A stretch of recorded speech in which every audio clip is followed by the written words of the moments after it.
We have terrific programming planned for the next 3 days. And although we are not in the same room together again this year, this meeting will be as interactive as each of you make it. We will have plenty of opportunities to speak with each other, ask questions, and have discussions. We will have a workshop tomorrow after the cybersecurity risk panel to discuss a case study generously provided to us by Chris Honeyman and Andrea Schneider and their colleagues in Project Sechet. We're offering networking and discussions at lunch. You can choose lunch tables, topics or no topics, whichever you prefer. And more about that will be posted in the chats later or tomorrow. We hope you get actively involved in these discussions. So please stay engaged.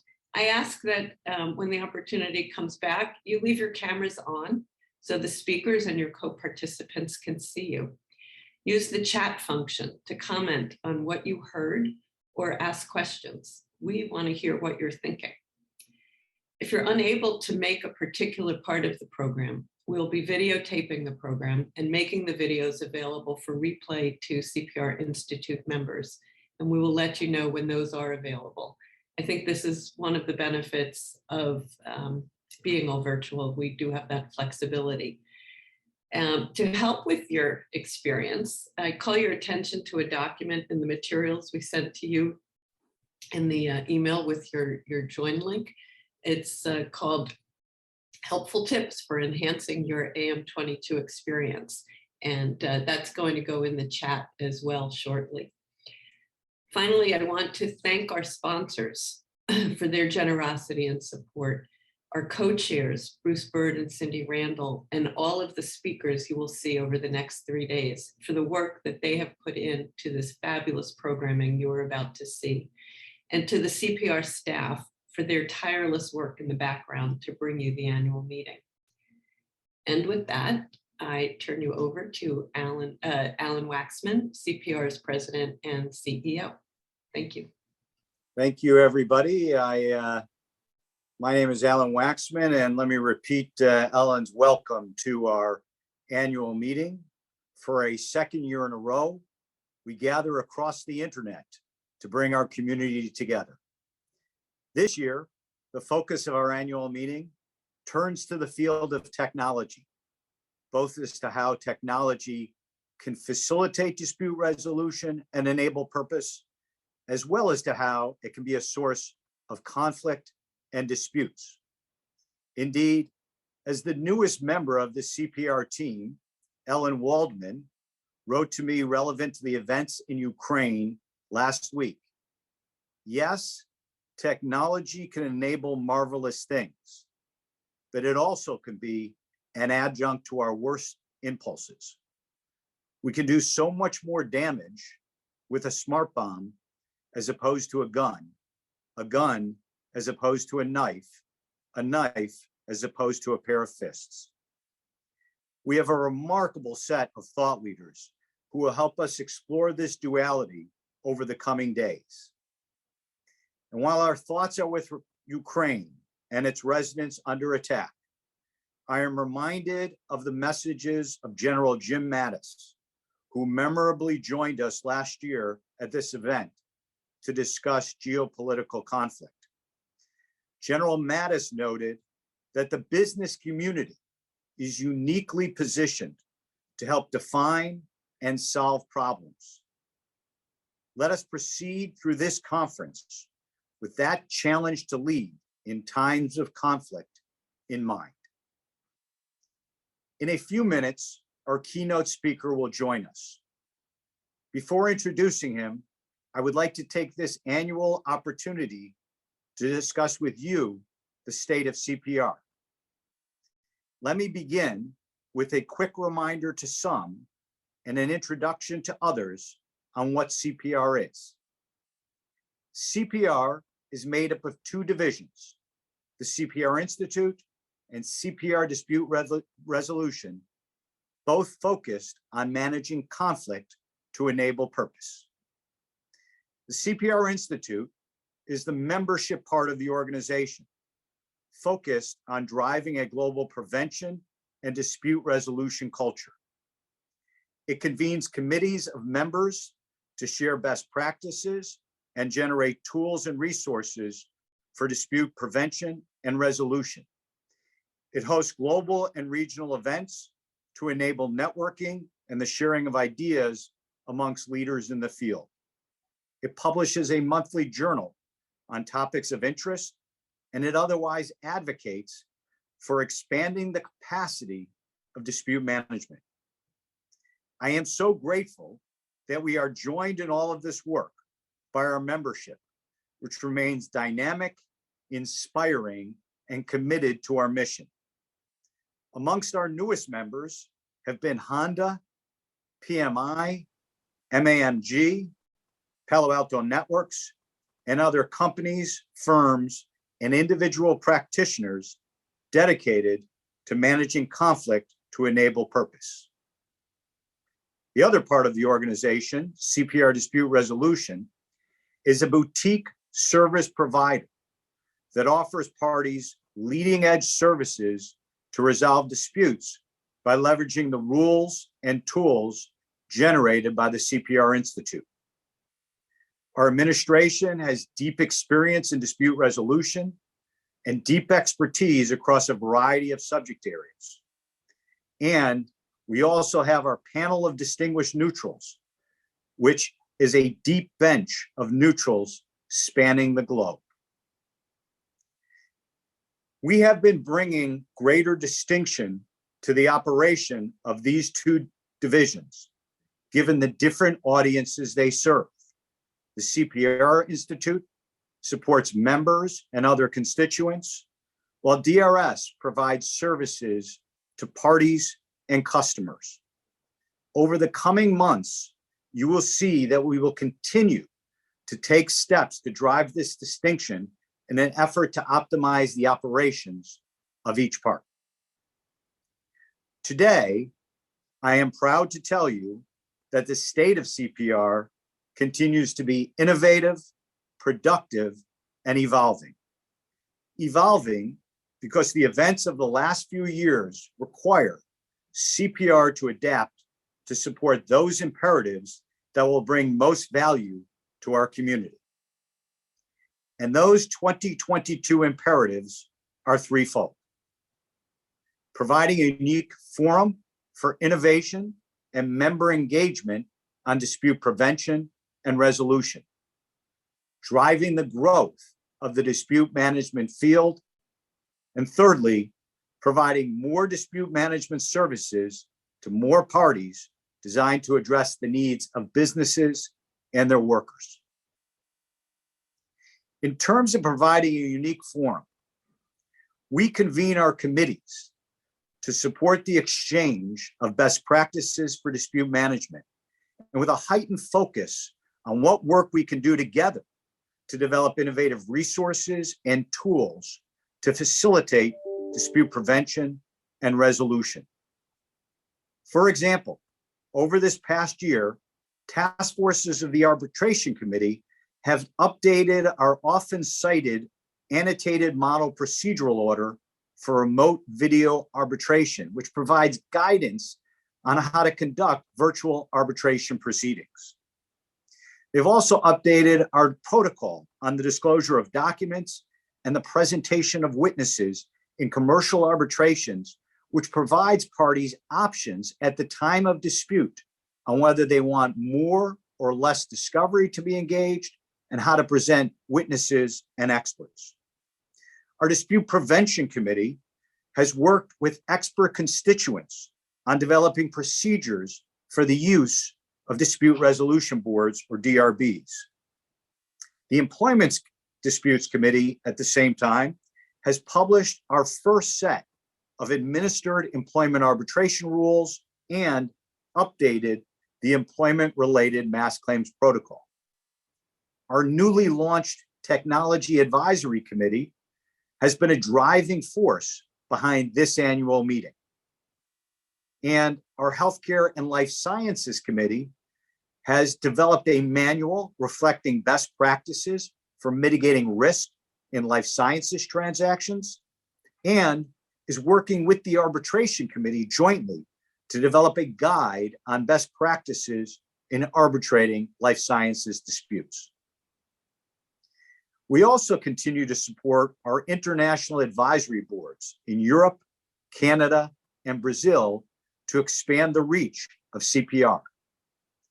This past October, the advisory boards joined forces to host an integrated virtual international conference examining issues such as the effects of the Singapore Convention on cross-border disputes, the resolution of complex technology disputes, the implications of ESG on dispute management, and how to advance suitable dispute resolution pre or post dispute. With respect to our imperative for building the field of dispute management, let me begin with our efforts to develop the next generation of ADR leaders through our YADR, Young Leaders in Alternative Dispute Resolution. The YADR is managed by a steering committee of 35 members from industry and law firms working on a variety of projects. The co-chairs are Uliana Bardeen of Evershed Sutherland and Jason Klingensmith of General Motors. Every year, we refresh parts of the steering committee and we'll be opening up for new applications for the next cohort this spring. Amongst the projects of YADR has been an interview series with ADR professionals led by Lizzie Chan to discuss their careers and provide guidance to young practitioners. The interview series has been nominated for a GAR Award, which is like being nominated for the Oscars for YADR, for ADR. YADR has also helped us develop the mock problem for this year's international mediation competition, which will be held remotely from March 26th through April 3rd. Last year, the competition hosted teams from 15 different law schools across 5 continents with 45 plus international judges. A student from Kenya won the Best Mediator Award, while a team from the UK won the Best Negotiator Award. It was an inspiring event. Also, in an effort to build the field, we are focused on generating scholarship and publications on dispute management. CPR's award-winning journal Alternatives and our blog CPR Speaks continues to showcase thought leadership on a variety of issues. For example, the upcoming unprecedented docket of Supreme Court ADR cases and hot topics of concern to the arbitration, mediation, and ADR world more generally. We at CPR are also excited to have had accepted for publication in the American Review of International Arbitration, a journal at Columbia University, CPR's paper entitled Seizing the Benefits of Arbitration, It's in Your Hands. The paper will emphasize the importance of parties taking control and seizing the opportunities arbitration provides to design a more effective arbitration process so that they may realize the true benefits of arbitration. In the paper, we also identify the tools available to help parties exercise that control.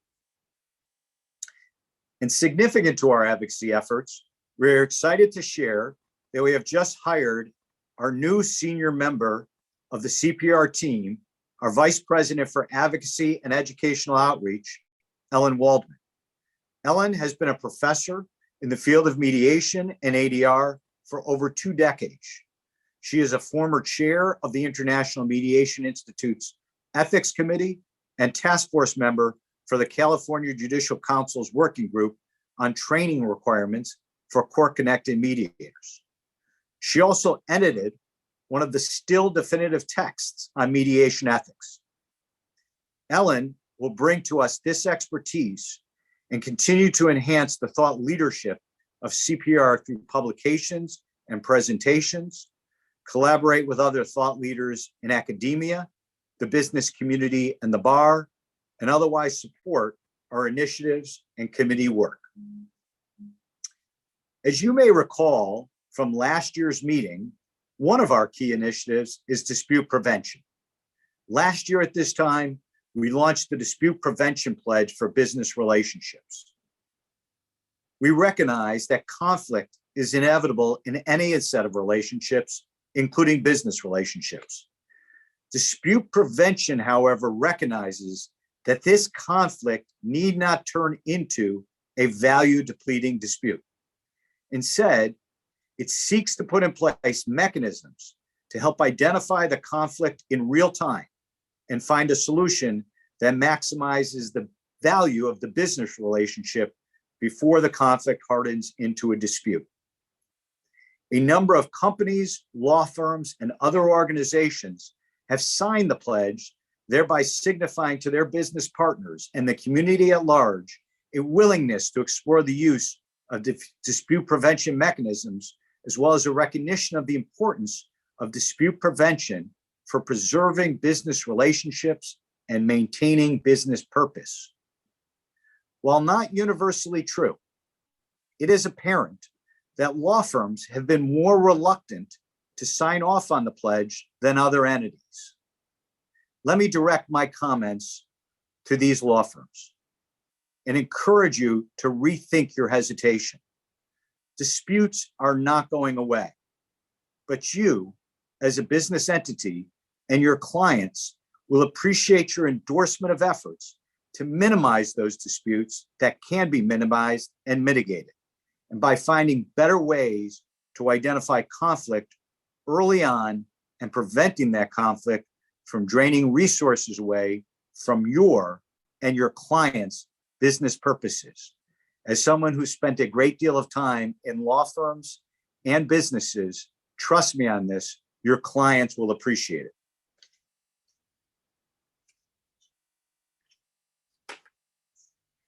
We have been working with our membership to develop tools and mechanisms to bring dispute prevention into reality. Please visit our library of resources on our website, where you will find contractual clauses, best practice guides for parties to work together to build trust and alliance and alignment, a model approach to alliance management, case studies on the use of dispute prevention, and programs to encourage deployment of all of these tools. Please join us in this important initiative. Another of our critical initiatives relates to increasing the diversity, equity, and inclusion in ADR. Our own panel is now 40% comprised women, minorities, people with disabilities, or people who self-identify as LGBTQ. Since July last year, the beginning of our fiscal year, 50% of newly admitted panelists are from these diverse backgrounds, and the selection of mediators and arbitrators has been more than 40% diverse. We still have much work to do, and this work is so critical to the legitimacy of alternative dispute resolution. It makes that resolution more accessible to more people, and it enables better decision-making. Last year, we discussed the diversity commitment, calling upon the corporate community, the law firm community, and CPR to take concrete steps to enhance the prospects for selecting diverse neutrals. CPR is committed to seeking to include 30% diverse neutrals on any slate we propose for selection. Thus far this fiscal year, we have achieved that goal with nearly every slate. CPR's 30% commitment follows from the work of the Ray Corollary Initiative, or RCI. The RCI identified this metric based on social science empirical research that demonstrated that when 30% or more of a final slate of candidates is diverse, the statistical chance of selecting a diverse candidate goes up. The RCI has now formed a new not-for-profit to focus on promoting this pledge, and in the hope of encouraging the ABA to adopt its 30% metric in its Resolution 105, calling for greater diversity in ADR. We at CPR are working alongside the RCI to promote this important initiative. The new RCI 501c3 is led by our board member, Homer LaRue, and I am sitting on its board. Our final imperative is focused on trying to grow CPR dispute resolution as a single destination to address the dispute management needs of businesses and their workers. DRS is fortunate to benefit from the work product of the CPR Institute's members, who themselves are parties in the dispute world and who provide guidance to us on what the rules, procedures, and guidances should be that DRS can use to administer arbitrations, employment matters, mediations, dispute review boards, and other services.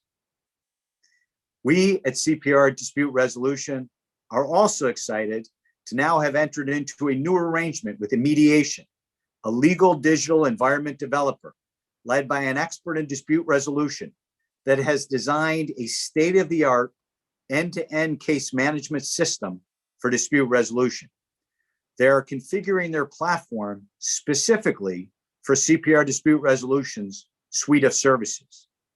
The integrated platform will provide for filing CPR matters, securely communicating on the platform, selecting neutrals, and the online management of the dispute, both by CPR's case administrators, as well as the mediator or arbitral tribunal. The platform will allow CPR neutrals, at their option, to hold remote video conferences, hearings, and other ADR proceedings in a very intuitive setting. Finally, the platform will enable us to better showcase the talent and skill set of the full roster of CPR's distinguished panel of neutrals. This is a very meaningful development for DRS. This platform will dramatically progress our capacity to manage more disputes more effectively and efficiently, and thereby support our mission to manage conflict to better enable purpose. We'll have much more to say about the platform as the development timeline progresses. CPR Dispute Resolution also provides education and training for dispute management.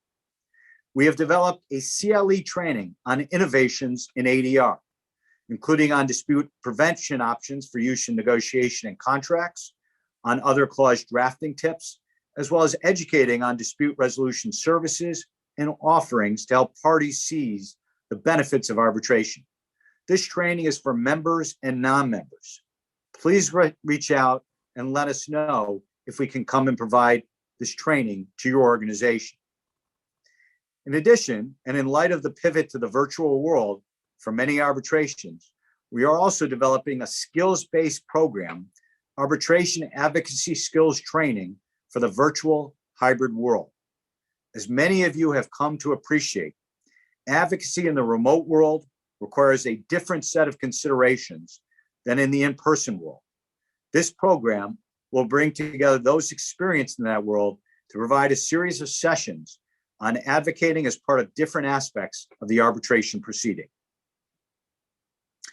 Finally, please check out this year's annual review, which reviews the organization's activities and contributions over the past year. It was beautifully designed by our staff and consultants. All of this work that I mentioned is made possible by the very dedicated team we have at CPR.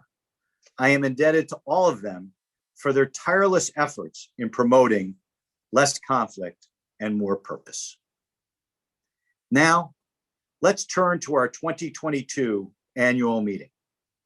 Before reviewing the agenda with all of you, I want to thank all of those who have made this event possible, from our wonderful group of sponsors to the co-chairs of this event, Bruce Bird of Palo Alto Networks and Cindy Randall of Microsoft. And also a special shout out to our team at CPR, led tirelessly by Ellen Parker. This has truly been a team sport. As to the agenda, next, we will be joined by our keynote speaker. Following him, there will be a special group of in-house counsel to share their ideas on how technology can be used to help prevent disputes. You will then be treated to a video introduction of rising stars in the ADR field from our sponsors. We will then conduct our very inspiring annual awards ceremony. Finally, I hope you will stay with us this evening as we bring to you a very special program sponsored by our friends at the Institute for Inclusion in the Legal Profession. This program features a presentation by Professor Desmond Ang of Harvard University's Kennedy School. Professor Ang is an economist who traced the impact of the movie Birth of a Nation in 1915 and the way it seeded racism to this day directly in communities around this country. In so demonstrating, Professor Ang's study underscores the way in which mass media can leave indelible effects. We will be joined by two prominent members of our community, Judge Tim Lewis and Gail Wright, to share their perspectives and lead us in some after-hours reflections. Tomorrow, we will begin the day with coffee with the co-chairs. We will then turn to an intriguing examination on how technology companies can use investment treaties to mitigate regulatory risk. Then, we will host a panel examining the use of DRBs, those dispute resolution boards, and other innovative techniques for mitigating risk in IT outsourcing projects. The next panel will discuss the future of online dispute resolution and technology in dispute management. The day's final panel will feature a tabletop discussion on cybersecurity risks. We'll shake things up at day's end with live entertainment from Alan Hudson, a virtual magician who will play tricks with our minds. Friday, we'll begin with an opening from CPR's new board chairperson, Craig Liddon, Executive Vice President and General Counsel at General Motors. We are very excited to welcome Craig into this new role. And we should also note that the board has elected Laura Robertson, Deputy General Counsel of ConocoPhillips, as its new vice chair.